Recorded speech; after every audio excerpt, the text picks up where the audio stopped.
लड़का कहता आप कहता कि बिना तरईन के चांद ना होला, बिनु सूरज के घाम ना होला, प्रेमी भला ही पुरान हो जाले, बाकी प्रेम कबहू पुरान ना होला। और इतना रखिया देख के जानते का कहे के मन करता कि नैन छुरी से अरे कटारी हो गई,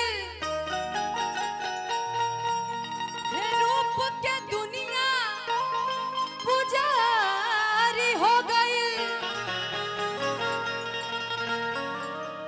जब केहू नजरिया में बसी जाला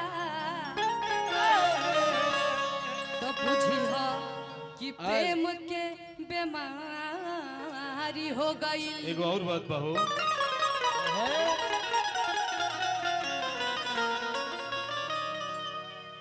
कुछ हम कहीं कहिए मिजाज के बात भइल।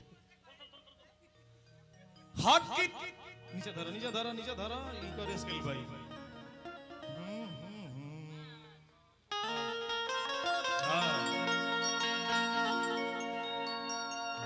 हक की तोहर चढ़ली जवानी देखी छाती हमर फाटा,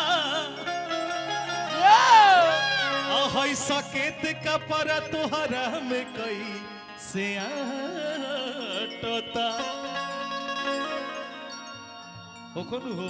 अरे मूस खाई का ये ब्याज बड़ा मुस्कान हकी चढ़ली जवानी हमर अनिकेश भैया ठीक बा ठीक होता नु विकी भैया बोले जाय दी जगह पर जा। हकी चढ़ली जवानी हमर आ भइल बा टिकोढ़वा कोढ़वा हले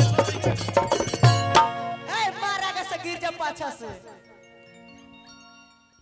हकी कोढ़वा हले लाए हे राजा जी। लाइफ में बुझा तो हमनी के पहले उले मिलन भइल बा मंच पर, एकरा पहले नहीं के भइल। लेके घर चल जाई, लेके घरे चल जाए। घरे लेके जाके का हुई हो, श्री भगवान जगह बाछी ना छुए के पड़ी। घरे लेके गइला के बाद मार के भगा दियो सो जौनो यहाँ के सुख सुविधा पूछेला, बा। यहाँ के टोला टप्पर यहाँ के भर गांव के बाछी ना छुआवे के पड़ी। बात सही है बा। मैं हकी चढ़ली जवानी हम आ भइल बाटी गोढ़वा कोढ़वा हले हकुरवा हले लाए हे राजा जी। ए हो तमाजा फसाने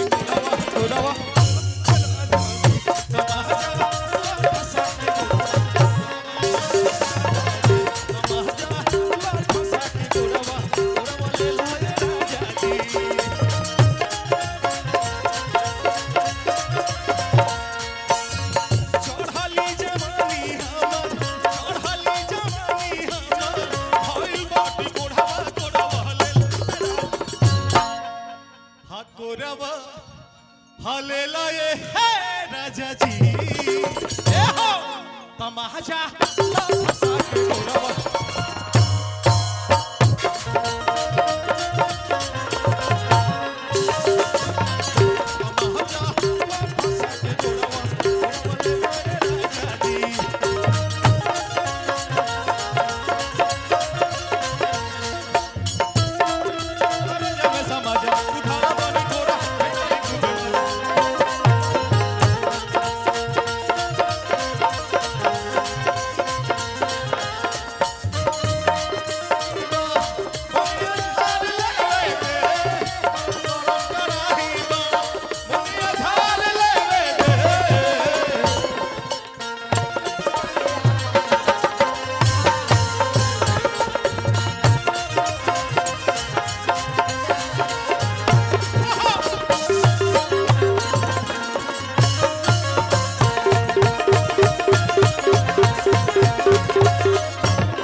लगले दौरी होखे अलावा का थ्रेसर के काम बा अब हम महाराज काऊ बीच में जाई तनी एक दिन खदिया हम जाएम तो रउआ तो बाछी ना छुए के पड़ी हमरा तो ढेर दिक्कत हो जाई हकी देखे में लागेलू करी ना हो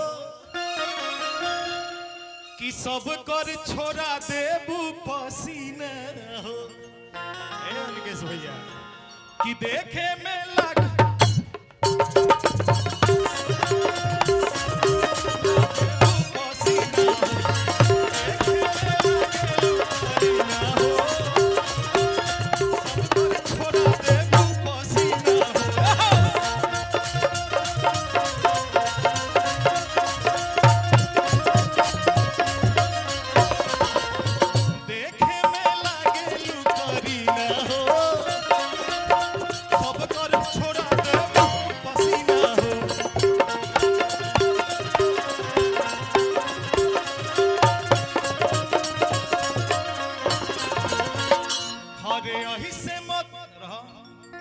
ऐसे मत नचाव जानी आहै पहतारी कमरिया कोरवा हले लये राजा हा कोरवा हले लये हे राजा जी तमाजा फसा के कोरवा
पुरस्कार आइल हम निकल बिक्की भैया के मौसी की नहीं हम काजल नाम बनू ए सिट्टू बाबू फोन धनंजय भाई के अरे बिक्की ट्रेबल हो रहा है बैठ बैठ चली बिक्की भैया के बेटी के मौसी बिक्की भैया के बेटी के मौसी काजल राज की तरफ से पुरस्कार पर क्या बात है हाय हाय हाय इहो ले लेली हमू ले लेनी इहो ले लेली रौरा लोग घरे के जगह ने के दे दिले धोती सा क्या बात है बड़ी हंसतरी भोली सी सूरत आंखों में मस्ती दूर खरी शर्माए चेहरा क्या देखते हो दिल में उतर कर देखो ना दिल में उतर कर देखो ना चेहरा चेहरा चेहरा क्या देखते हो